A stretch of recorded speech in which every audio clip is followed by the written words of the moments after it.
అరుణాచలం అరుణాచలం అరుణాచల శివ. తమిళనాడు రాష్ట్రంలో అరుణాచలంలో కొలువైయున్న పంచభూత లింగాలలోని అగ్నిలింగం అరుణాచలేశ్వరాలయం శివసంకల్పంలో ఈరోజు. తిరువన్నమలై దక్షిణ భారతంలో వెలిసిన పంచలింగ క్షేత్రాలలో అగ్ని భూతలింగానికి అరుణాచలేశ్వరాలయం ప్రతీక. తమిళనాడులోని తిరువన్నమలై జిల్లాలో ఉంది ఈ క్షేత్రం. తేజోలింగం కనుక దీనిని అగ్నిక్షేత్రం అని కూడా అంటారు. ఈ దేవాలయం శివజ్ఞ చేత విశ్వకర్మచే నిర్మింపబడిందని, దాని చుట్టూ అరుణమనే పురం ఏర్పాటైందని మన పురాణాలు తెలుపుతున్నాయి. అరుణాచలం కొండ చుట్టూ ప్రదక్షిణ చేస్తే సాక్షాత్ శివునికి ప్రదక్షిణ చేసినట్టేనని భక్తుల ప్రగాఢ విశ్వాసం. గిరి ప్రదక్షిణ చేయడానికి వీలుగా చుట్టూ రోడ్డు ఉంది. చెన్నై నుంచి 185 కిలోమీటర్ దూరంలో ఉంది అరుణాచలేశ్వరాలయం. తిరుపతి నుంచి రైలు ఈ మార్గానికి చేరుకోవచ్చు. మరింత విస్తారంగా తేజోలింగం ఆధ్యాత్మిక సమాచారం గురించి ఈ వీడియోలో తెలుసుకుందాం. ఆధ్యాత్మిక లోకంలో ఉలలాడించే గిరి ప్రదక్షిణం పాపాలు హరించే శివపుణ్యక్షేత్రం. భరతఖండం వేదభూమి, లెక్కకు మించిన అద్భుతాలు ఈ నేలపై కొలువైయున్నాయి. అలాంటి అద్భుతాలలో ఒకటి అరుణాచలం.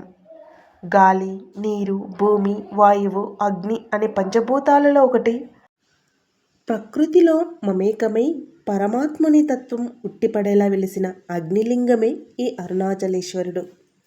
ఈ పేరు మదిలో తలుపుకు రాగానే మనసు భక్తిభావంతో ఉప్పొంగుతుంది.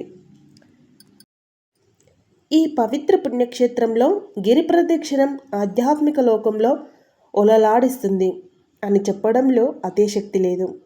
ప్రతి ఏటా కార్తీక మాసంలో జరిగే కార్తీక దీపోత్సవం అణువణువున శివతేజంతో నింపిన భక్తులను పులకింపజేస్తుంది. అంతేనా, అరుణాచలం అనగానే రమణ మహర్షి గుర్తుకు వచ్చే ఆధ్యాత్మిక కేంద్రం తిరువన్నమలై. అలాంటి అరుణాచలేశ్వరుని గురించి ప్రత్యేక కథనం ఇప్పుడు మనం తెలుసుకోబోతున్నాం. హాయ్ అండి, అందరికీ నమస్కారం. Welcome to our channel Sureshwari Kalimata channel. ఈ ఛానల్ కనుక మీకు నచ్చినట్లయితే ఖచ్చితంగా సబ్స్క్రైబ్ చేసుకోండి.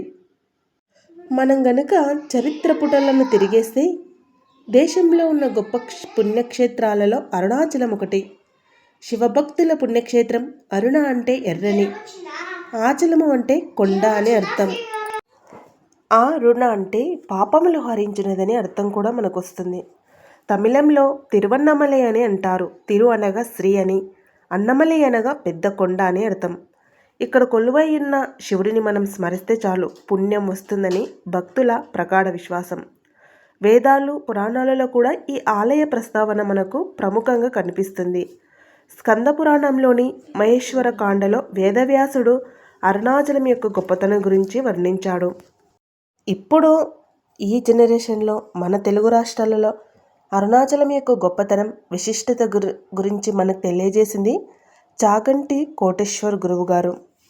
ఆయన చెప్పడం ద్వారానే దాదాపు 90% ప్రజలు అరుణాచలేశ్వరుని దర్శించుకోవడం జరుగుతుంది.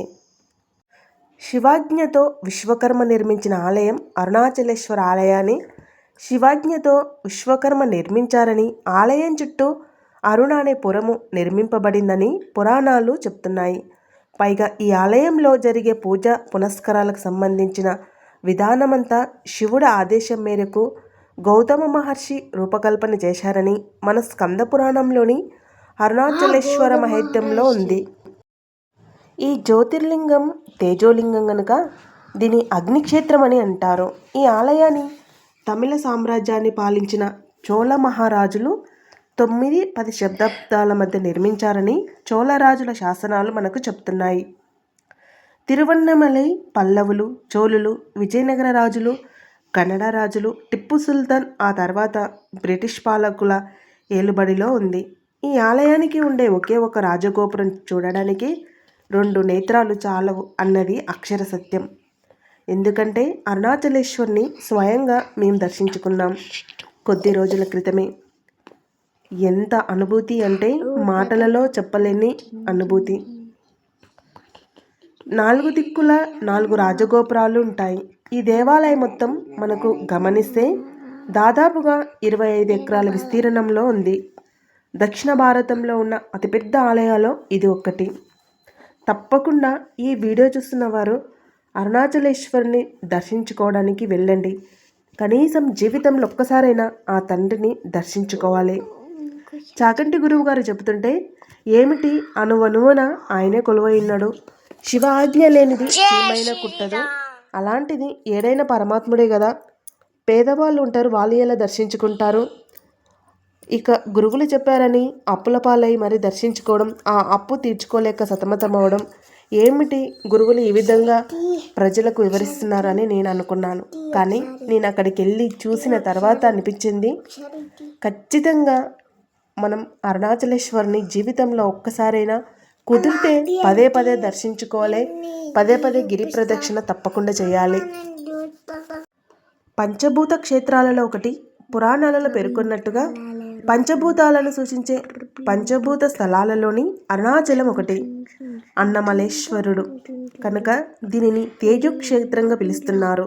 మిగిలిన పంచభూత క్షేత్రాలలో ఏకంబేశ్వరాలయం అంటే పృథ్వీలింగం భూమి, జంబుకేశ్వరుడు అంటే జలలింగం నీరు, కాళహస్తీశ్వరుడు అంటే వాయులింగం గాలి, చిదంబరేశ్వరుడు అంటే ఆకాశలింగం ఆకాశం.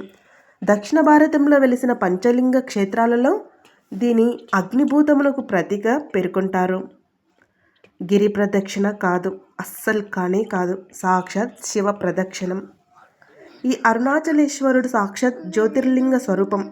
అందుకే ఈ ఆలయం చుట్టూ గిరి ప్రదక్షిణ చేస్తే సాక్షాత్ ఆ శివునికి ప్రదక్షిణం చేసినట్టేనని భక్తుల నమ్మకం. రమణ మహర్షి ఈ విషయాన్ని పదే పదే ప్రస్తావించారు.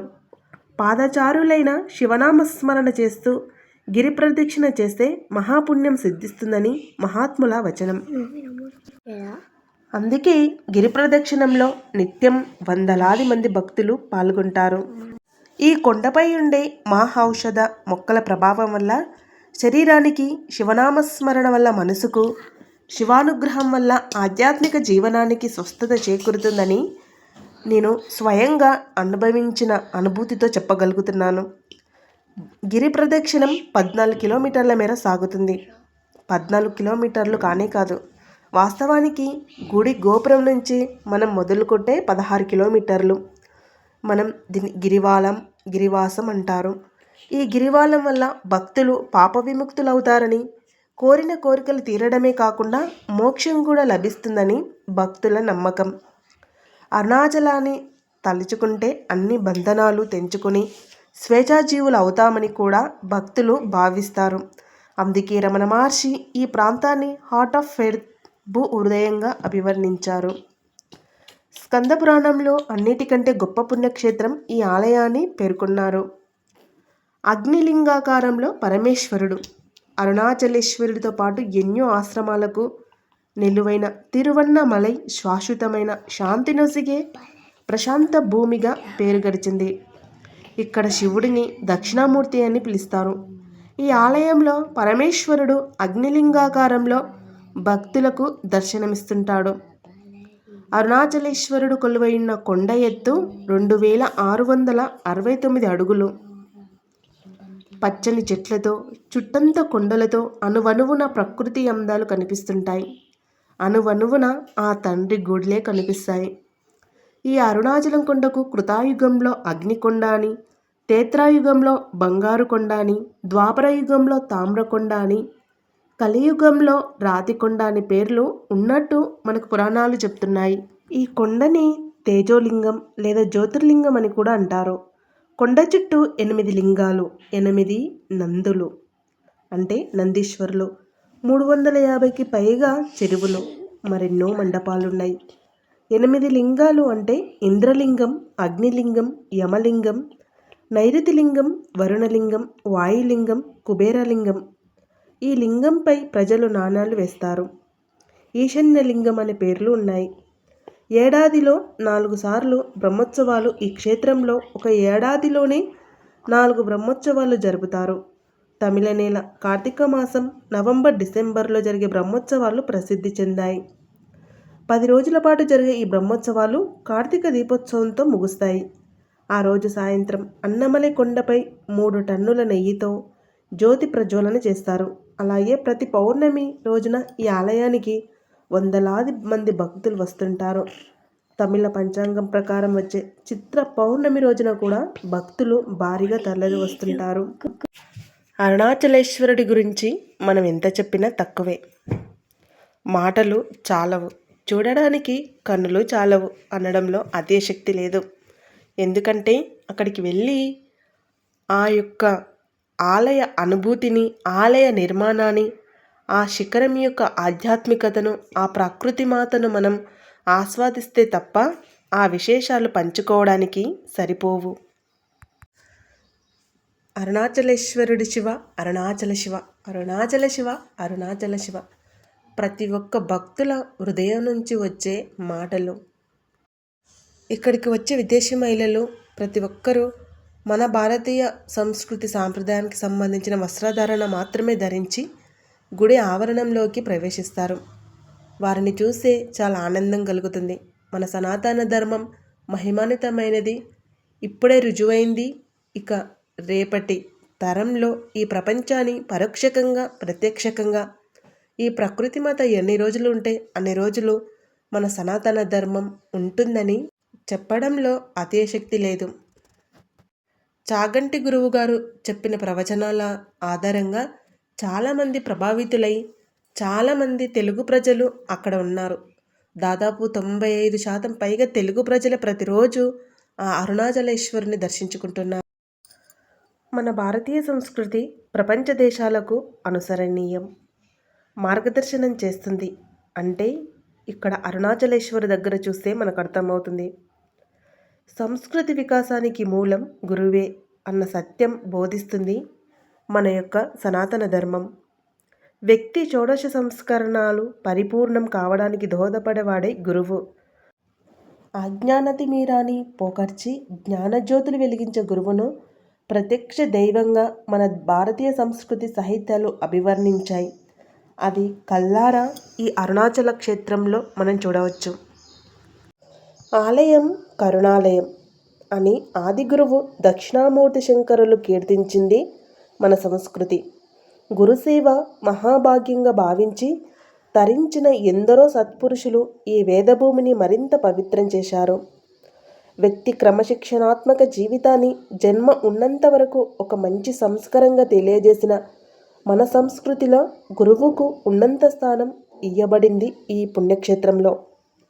మానవ సమాజం ఉన్నంత ఉత్తమ సంస్కారాలతో ఆదర్శవంతమైన జీవితం గడిపిన పురుషార్థాలను సుసంపన్నం చేసే ప్రక్రియలో గురుస్థానం ప్రముఖమైనది. వ్యక్తి పుట్టుకతో సంస్కారవంతుడు కావడానికి తొలి గురువు అమ్మ. ఆమె శిక్షణలో ఉన్నంత లక్ష్యాలను ఏర్పరచుకొని వ్యక్తి విద్య సంస్కారం అలవర్చుకోవడానికి గురువును ఆశ్రయిస్తారు. గురువు ద్వారా లభించిన జ్ఞానాన్ని పదుగురికి పంచుతూ ఒకనాటి శిష్యుడు గురుస్థానానికి చేరుకుంటాడు. ఈ సందర్భంలో గురువు ఇచ్చే జ్ఞానాన్ని విశ్లేషిస్తూ ఒక చైనా సామెతను మనం స్మరించుకోవాలి. ఆ సామెత ఎలా ఉందో చూడండి. ఎందుకంటే ఈ అరుణాచలేశ్వరుడుకు గురువుకు చాలా సంబంధం ఉంది. జ్ఞానం లేని జీవితం, పండని పొలం రెండూ వ్యర్థమే. పై భావం ఏ దేశానిదైనా ఏ భాషదైనా అంత అంతరార్థం ఒకటే. గురుముఖతః నేర్చిన జ్ఞానమే మనిషి జీవితాన్ని ఆదర్శవంతం చేస్తుంది. అందుకే హయగ్రీవుని స్థుతిలో ఆ జ్ఞాన ఆనందాలకు హేతువుగా తెలియజేయడం జరిగింది మన భారతీయ సంస్కృతి. ఆది గురువుగా దక్షిణామూర్తిని అభివర్ణించింది. ఆ దక్షిణామూర్తి కొలువైన పుణ్యక్షేత్రమే ఈ అరుణాచలేశ్వర క్షేత్రం. గురువేనా సర్వలోకానం బీజజే భవభరోనినం నిధయే సర్వ విద్యానం దక్షిణామూర్తియే నమః అన్న దక్షిణామూర్తి శ్లోకం దక్షిణామూర్తిని మేధ దక్షిణామూర్తిగాను ఆది గురువుగాను తెలియజేస్తుంది. ఆ ఆది గురువే ఈ అరుణాచలేశ్వరం. ఓం నమో దక్షిణామూర్తియే నమః. ఓం అరుణాచలేశ్వరాయ నమః. అరుణాచల శివ, అరుణాచల శివ, అరుణాచల శివ.